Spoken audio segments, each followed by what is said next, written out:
abonnés de Richard Décrypte, bonsoir et bienvenue au récapitulatif de l'actualité de la journée. La République populaire de Chine a rénové un bâtiment du centre hospitalier universitaire de Tengan-Dogo et fait un don de consommables médicaux aujourd'hui au Burkina Faso. Le coût de ces dons s'élève à 72 de francs CFA.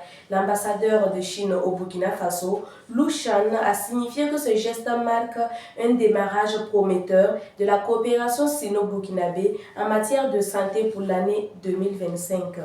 Deux explosions ont eu lieu ce jeudi lors d'un rassemblement du M23 à Bukavu en République démocratique du Congo. La nature exacte des explosions n'a pas encore été officiellement confirmée.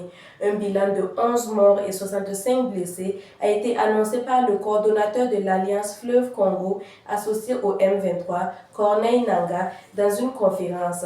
Un bilan officiel des autorités congolaises n'a pas encore été annoncé. Le président congolais Félix Tshisekedi a qualifié les faits d'un acte terroriste odieux et a réaffirmé qu'il est déterminé à lutter contre les forces hostiles qui menacent la souveraineté nationale en République démocratique du Congo. Les relations diplomatiques sont tendues entre l'Algérie et la France. Le Premier ministre français François Bayrou a annoncé vouloir réexaminer la totalité des accords entre les deux pays et la manière dont ces accords sont exécutés. Un délai de 6 semaines maximum a été donné à l'Algérie pour se mettre d'accord sur une liste d'urgence des personnes expulsées du territoire français.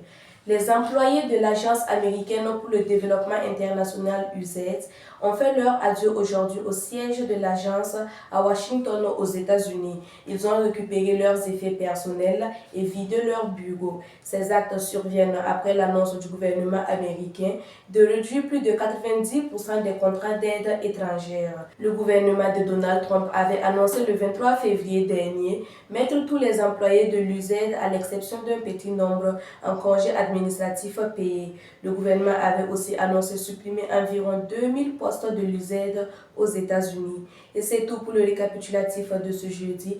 Rendez-vous demain pour d'autres actualités. Merci pour votre fidélité à Richard Décrypte.